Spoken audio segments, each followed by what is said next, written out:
Life ਜਿਹੜੀ ਹੈ ਨਾ ਸਟੇਟ ਲਾਈਫ ਦੇ ਉੱਤੇ ਲਾਸਟ ਦੇ ਉੱਤੇ ਹਰ ਬੰਦਾ ਜਦੋਂ ਕਲੇਮ ਪੂਰਾ ਹੋ ਜਾਂਦਾ ਹੈ ਔਰ ਉਸ ਤੋਂ ਬਾਅਦ ਉਹ ਜਨਾਬ ਉਹਦਾ ਪ੍ਰੀਮੀਅਮ ਨਹੀਂ ਮਿਲੇਗਾ, ਉਹ ਬੰਦਾ ਜਨਾਬ ਅਗਰ ਖੁਦਾ ਨਾ ਖਾਸਤਾ ਬੰਦੇ ਦੀ ਡੈਥ ਹੋ ਜੇ ਤਾਂ ਉਹ ਪੁੱਛਦੇ ਨੇ ਕਿ ਹਾਂਜੀ ਬੰਦੇ ਦੀ ਡੈਥ ਹੋਈ ਕਿਸ ਤਰ੍ਹਾਂ ਜੀ, ਬਸ ਡੈਥ ਹੋ ਜੀ ਹਰ ਚੀਜ਼ ਤੁਸੀਂ ਕਲੀਅਰ ਵੀ ਦੋਗੇ ਲੇਕਿਨ ਫਿਰ ਵੀ ਉਹਦੇ ਵਿੱਚ ਕਹਿਣਗੇ ਜੀ ਉਹ ਤੁਹਾਡਾ ਜੀ ਇਹ ਮਸਲਾ ਜੀ ਇਹ ਤੇ ਇਸ ਜ਼ੋਨ ਦੇ ਉੱਤੇ ਪੂਰਾ ਨਹੀਂ ਉਤਰਦਾ।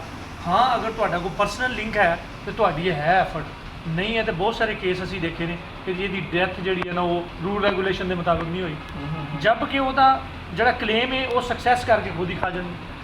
ਫਿਰ ਸੈਕੰਡ ਆਪਸ਼ਨ ਇਹ ਹੈ ਜਨਾਬ ਕਿ ਜਦੋਂ ਤੁਸੀਂ ਆਪਣੀ ਇੰਸਟਾਲਮੈਂਟ ਕਰਦੇ ਹੋ ਪ੍ਰੀਮੀਅਮ ਦੀ ਸਾਲਾਨਾ ਔਰ ਉਹਦੇ ਵਿੱਚ ਤੁਸੀਂ ਅਗਰ 10 ਕੀਤੀਆਂ ਨੇ ਤੁਸੀਂ ਜਾ ਕੇ ਚੈੱਕ ਕਰ ਲਓ ਉੱਥੇ 7 ਹੋਣਗੀਆਂ।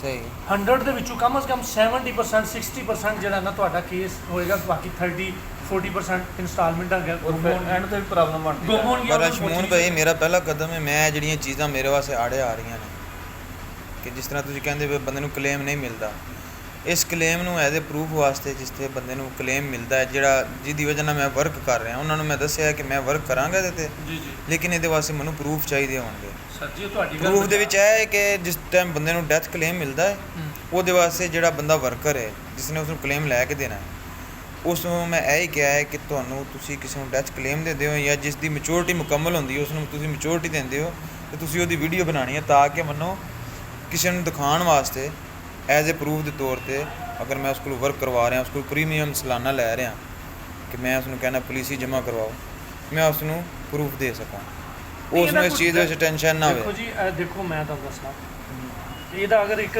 ਹੋ ਜੇ ਨਾ ਆਪਸ਼ਨ ਕਿ ਤੁਸੀਂ ਵਿਦਆਊਟ ਏਜੰਟ ਤੋਂ ਤੁਸੀਂ ਡਾਇਰੈਕਟਲੀ ਤੌਰ ਤੇ ਅਗਰ ਸਟੇਟ ਲਾਈਫ ਹੈ ਤਾਂ ਤੁਸੀਂ ਡਾਇਰੈਕਟਲੀ ਤੌਰ ਤੇ ਅਗਰ ਬੈਂਕ ਦੇ ਵਿੱਚ ਇੰਸਟਾਲਮੈਂਟ ਕਰਵਾਉਂਦੇ ਹੋ ਤੁਹਾਡੇ ਕੋਲ ਇੱਕ ਪ੍ਰੋਸੀਜਰ ਹੈ, ਤੁਸੀਂ ਉਸ ਏਜੰਟ ਤੋਂ ਇਲਾਵਾ ਤੁਸੀਂ ਪੁਲਿਸ ਹੀ ਨਹੀਂ ਦੇ ਸਕਦੇ ਔਰ ਉਸ ਏਜੰਟ नहीं ऐसी चीज़ नहीं है। ਹਾਂ मैं खुद अपनी पुलिसी इस दफ़ा जाके स्टेट बैंक जोन दे विच मैं खुद जमा करा सकता, हर बंदा करा सकता। ਉਹੀ ਲੋਕ ਬੈਠੇ ਨੇ ਉਹੀ ਲੋਕ ਬੈਠੇ ਨੇ ਨਾ। ਹੁਣ ਤੁਸੀਂ ਇਹ ਤੁਸੀਂ ਨਹੀਂ ਤੁਸੀਂ ਇਸ ਤੇ ਮੁਸ਼ਾਹਿਦਾ ਕਰੋ ਕਿ ਜਿਹੜੇ ਲੋਕਾਂ ਦੀ ਸਟੇਟ ਲਾਈਫ ਪੁਲਿਸੀ ਹੈ ਉਹਨਾਂ ਨੂੰ ਕਿੰਨੀ ਸਾਰੀ ਕੰਪਲੇਨ ਨੇ। ਕੁਝ ਲੋਕ ਹੁੰਦੇ ਨੇ ਜਿਹੜੇ ਜਨਾਬ ਉਹਨਾਂ ਦੀ ਡੈਥ ਹੋ ਜਾਂਦੀ ਉਹ ਕਹਿੰਦੇ ਜੀ ਹਾਂਜੀ ਤੁਹਾਡੇ ਅੱਬਾ ਜੀ ਨੇ ਤੇ ਜਨਾਬ ਕਿਤਨੀਆਂ ਜੀ 15 ਕਿਸ਼ਤਾਂ ਕਹਿੰਦੇ ਸਾਡੇ ਕੋਲ 15 ਜਮ੍ਹਾਂ ਨੇ, ਉਹ ਕਹਿੰਦੇ ਭਾਈ ਸਾਡੇ ਕੋਲ ਤੇ 6 ਹੀ ਆਈਆਂ ਨੇ। ਅਗਰ ਦੇਖੋ ਨਾ ਸਟੇਟ ਲਾਈਫ ਦੀ ਪੁਲਿਸੀ ਅਗਰ ਤੁਸੀਂ ਇੰਸਟਾਲਮੈਂਟ ਨਹੀਂ ਜਮ੍ਹਾਂ ਕਰਾਉਂਦੇ ਹੋ ਤੁਹਾਡੀ ਉਹ ਜਿਹੜੀ ਪੁਲਿਸੀ ਉਹਨੂੰ ਬੰਦ ਨਹੀਂ ਕਰਨਗੇ, ਤੁਸੀਂ ਡਿਫਾਲਟਰ ਨਹੀਂ ਹੋਗੇ, ਲੇਕਿਨ ਲਾਸਟ ਦੇ ਉੱਤੇ ਜਿਸ ਟਾਈਮ ਤੁਹਾਡਾ ਆਪਣਾ ਕਲੇਮ ਸਕਸੈਸ ਹੋਏਗਾ ਜਿੰਨਾ ਤੱਕ ਤੁਸੀਂ ਆਪਣੀਆਂ ਪੈਂਡਿੰਗ ਇੰਸਟਾਲਮੈਂਟਾਂ ਉਹਨਾਂ ਨੂੰ ਜਮ੍ਹਾਂ ਨਹੀਂ ਕਰਵਾਓਗੇ ਤੁਹਾਨੂੰ ਕਲੇਮ ਨਹੀਂ ਦੇਣਗੇ, ਜਦ ਕਿ ਬੰਦੇ ਨੇ ਕਰਵਾਈਆਂ ਹੁੰਦੀਆਂ। बिल्कुल इन्हां चीज़ां ते मैं ज़रूर सर्च करांगा और मैं ਇਹਦੇ ਪਿੱਛੇ ਪ੍ਰੂਫ ਲਵਾਂਗਾ। ਬਿਲਕੁਲ ਪ੍ਰੂਫ ਲਵਾਂਗਾ, ਉਸ ਪ੍ਰੂਫ ਨੂੰ ਲੈ ਕੇ ਤੁਹਾਡੇ ਤੱਕ ਫਿਰ ਹਾਜ਼ਰ ਹੋਵਾਂਗਾ। ਬਿਲਕੁਲ ਜਨਾਬ ਇਹ ਦੇਖੋ ਤੁਸੀਂ ਇਹਨਾਂ ਚੀਜ਼ਾਂ ਨੂੰ ਬਾਕੀ ਇਨਸ਼ਾਅੱਲਾ ਨੈਕਸਟ ਈਅਰ ਅੱਲਾ ਖੈਰ ਕਰੇ ਤੁਹਾਡੀ ਜ਼ਿੰਦਗੀ ਦੇ ਸਾਡੀ ਵੀ ਦੇ ਤੇ ਫਿਰ ਨੈਕਸਟ ਈਅਰ ਸੋਚਦੇ ਹਾਂ ਫਿਲਹਾਲ ਤੇ ਹਾਲੇ ਸਾਡਾ ਉਸ ਵਕਤ ਤੱਕ ਮੈਂ ਕਾਫੀ ਸਾਰੇ ਪ੍ਰੂਫ ਇਕੱਠੇ ਕਰ ਚੁੱਕਾ ਹਾਂ ਇਨਸ਼ਾਅੱਲਾ ਜਨਾਬ। ਠੀਕ ਦੇਖੋ ਨਾ ਸਾਨੂੰ ਤੁਹਾਡੇ ਤੇ ਟਰਸਟ ਹੈ ਲੇਕਿਨ ਅਸੀਂ ਤੁਹਾਨੂੰ ਆਪਣੀ ਇੱਕ ਤਹਫਜ਼ਾਤ ਦੱਸ ਰਹੇ ਹਾਂ ਕਿ ਤੁਸੀਂ ਇਹਨਾਂ ਨੂੰ ਪਹਿਲਾਂ ਦੇਖੋ ਇਸ ਫੀਲਡ ਦੇ ਵਿੱਚ। ਅੱਛਾ B4U ਦੇ ਹਵਾਲੇ ਨਾਲ ਮੇਰੀ ਤੁਹਾਡੇ ਨਾਲ ਕਦੋਂ ਮੁਲਾਕਾਤ ਹੋਈ, ਤੁਸੀਂ ਕਿੰਨੇ ਇਨਵੈਸਟ ਕੀਤਾ ਹੈ ਤੇ ਮੈਂ ਤੁਹਾਨੂੰ ਪਹਿਲਾਂ ਜਾਣਦਾ ਸੀ ਜਾਂ ਨਹੀਂ ਸੀ ਜਾਣਦਾ, ਮੈਂ ਤੇ ਤੁਹਾਨੂੰ ਤੁਹਾਡੇ ਨਾਂ ਦੇ ਮੁਤਾਬਕ ਦੇਖਿਆ ਕਿ ਬੰਦਾ ਸ਼ਮੂਨ ਤੁਹਾਡਾ ਨਾਂ ਹੈ ਤੇ ਠੀਕ ਠਾਕ ਮੋਟਾ ਤਾਜ਼ਾ ਬੰਦਾ ਹੋਵੇਗਾ। ਇਹ ਤੇ ਮੇਰੇ ਸਾਹਮਣੇ ਕੋਈ ਹੋਰ ਬੰਦਾ ਨਿਕਲ ਆਇਆ ਹੈ, ਸਮਾਰਟ ਹੈ ਬੰਦਾ ਹੈ। ਦੇਖੋ ਜੀ ਆਪਣੀ ਮੁਲਾਕਾਤ ਔਰ B4U ਦੇ ਹਵਾਲੇ ਨਾਲ ਤੁਸੀਂ ਦੱਸੋ ਆਪਣੀ। ਜੀ B4U ਜਿਹੜੀ ਹੈ ਨਾ ਅਸੀਂ ਤਾਂ ਕਹਿੰਦੇ ਹਾਂ ਕਿ ਇੱਕ ਨੇਮ ਆਫ ਟਰਸਟ ਹੈ ਤੇ ਅਸੀਂ ਇਹਨੂੰ ਫੁੱਲ ਸਾਨੂੰ ਇਹਦੇ 'ਤੇ ਇਤਮਾਦ ਹੈ। ਅਸੀਂ ਜਿਹੜੇ ਸਾਡੇ ਆਪਣੇ ਕਲਾਇੰਟ ਨੇ ਜਿਹੜੇ ਸਾਡੇ ਆਪਣੇ ਅੱਗੋਂ ਮੈਂਬਰ ਬੰਦੇ ਨੇ ਅਸੀਂ ਉਹਨਾਂ ਨੂੰ ਹਰ ਤਰ੍ਹਾਂ ਦੀ ਸ਼ੋਰਟੀ ਖੁਦ ਦਿੰਦੇ ਹਾਂ ਕਿਉਂਕਿ ਸਾਨੂੰ ਇਹਦੇ 'ਤੇ ਟਰਸਟ ਹੈ। ਕੱਲ ਨੂੰ ਜੇ ਭੱਜ ਜਾਂਦੀ ਹੈ ਤੇ ਮੈਂ ਤੁਹਾਡੇ ਸਾਹਮਣੇ ਜੇ ਬੰਦਾ ਜਨਾਬ ਅਗਰ ਇਹ ਦੌੜ ਵੀ ਜਾਂਦੀ ਹੈ ਸਰ ਤੇ ਅਸੀਂ ਉਹਨਾਂ ਨੂੰ ਜਿਨ੍ਹਾਂ ਨੂੰ ਅਸੀਂ ਸਾਡੀ ਟੀਮ ਹੈ ਅਸੀਂ ਉਹਨਾਂ ਨੂੰ ਤਨੋ ਤਨਹਾ ਨਹੀਂ ਛੱਡਾਂਗੇ, ਜਿੱਥੋਂ ਤੱਕ ਹੋਇਆ ਅਸੀਂ ਉਹਨਾਂ ਨੂੰ ਪੂਰੀ ਹੈਲਪ ਕਰਾਂਗੇ ਔਰ ਸਾਨੂੰ ਉਮੀਦ ਹੈ ਕਿ ਅਗਲੇ 40 ਤੋਂ 50 ਸਾਲ ਵੀ ਇਹ ਕੰਪਨੀ ਕੰਮ ਕਰੇਗੀ ਕਿਉਂਕਿ ਇਹਦਾ ਪਾਕਿਸਤਾਨ 'ਚ ਗਰਾਊਂਡ ਹੈ।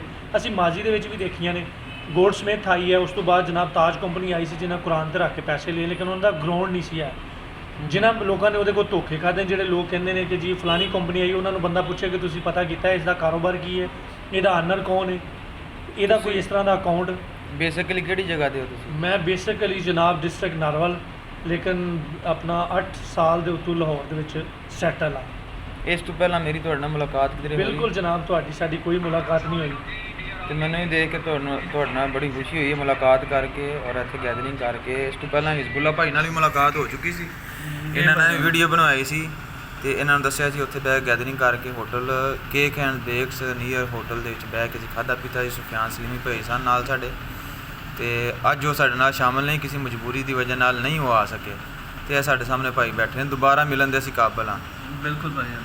ਤੇ ਬਾਕੀ ਇਹ ਵੀਡੀਓ ਬਣਾਉਣ ਦਾ ਮਕਸਦ ਇਹ ਹੀ ਹੈ ਕਿ ਲੋਕਾਂ ਨੂੰ ਅਸੀਂ ਅਗਰ ਮਿਲਦੇ ਹਾਂ ਤੇ ਟਰਸਟ ਬਣਾ ਦੇ ਉੱਤੇ ਮਿਲਦੇ ਹਾਂ। ਦੇਖੋ ਨਾ ਜੀ, ਸਾਡਾ ਟਰਸਟ ਹੈ, ਮੈਂ ਹੁਣ ਤਕਰੀਬਨ 3 ਲੱਖ ਤੋਂ ਸਟਾਰਟ ਲਿਆ ਸੀ। ਇਸ ਟਾਈਮ ਮੇਰਾ 9 ਲੱਖ ਖੁਦ ਇਨਵੈਸਟ ਹੈ। ਅੱਗੇ ਜਨਵਰੀ ਦੇ ਵਿੱਚ 10 ਜਨਵਰੀ ਤੱਕ 6 ਲੱਖ ਹੋਰ ਇਨਵੈਸਟ ਕਰਨਾ, 15 ਲੱਖ ਹੈ। ਮੇਰੀ ਆਪਣੀ ਟੀਮ ਦੇ ਵਿੱਚ ਤਕਰੀਬਨ 50-55 ਲੱਖ ਦੀ ਆਪਣਾ ਟਰੈਕਟਰ ਫੰਡ ਦੀ ਇਨਵੈਸਟਮੈਂਟ ਹੈ। ਇੱਕ ਨਾਮ ਹੈ ਨਾ, ਉਹਨਾਂ ਨੂੰ ਮਿਲ ਰਿਹਾ ਸਮਾਂ, ਸਾਡੇ ਤੇ ਯਕੀਨ ਹੈ ਉਹਨਾਂ ਨੂੰ, ਤੇ ਸਾਨੂੰ ਅੱਗੇ ਕੰਪਨੀ ਤੇ ਯਕੀਨ ਹੈ। ਦੁਬਾਰਾ ਸਾਡੀ ਕੋਸ਼ਿਸ਼ ਇਹ ਹੀ ਹੋਏਗੀ ਇਸੇ ਇਤਬਾਰ ਔਰ ਇਸੇ ਭਰੋਸੇ ਔਰ ਇਸੇ ਟਰਸਟ ਨਾਲ ਅਸੀਂ ਇੱਕ ਦੂਸਰੇ ਨਾਲ ਮਿਲਦੇ ਰਹੀਏ इंशाल्लाह ਔਰ ਇਹ जी, ਕੰਪਨੀ ਚੱਲਦੀ ਰਹੇ। इंशाल्लाह। B4U ਜ਼ਿੰਦਾਬਾਦ। ਔਰ ਬਾਕੀ ਦੂਸਰੀਆਂ ਚੀਜ਼ਾਂ ਜਿਨ੍ਹਾਂ ਨਾਲ ਅਸੀਂ ਟਰਸਟ ਲੈ ਰਹੇ ਹਾਂ ਉਹਨਾਂ ਤੇ ਵੀ ਵਰਕ ਕਰਨ ਦੀ ਅਸੀਂ ਕੋਸ਼ਿਸ਼ ਕਰਾਂਗੇ। बिल्कुल जी, इंशाल्लाह। ਅੱਲਾਹ ਹਾਫਿਜ਼।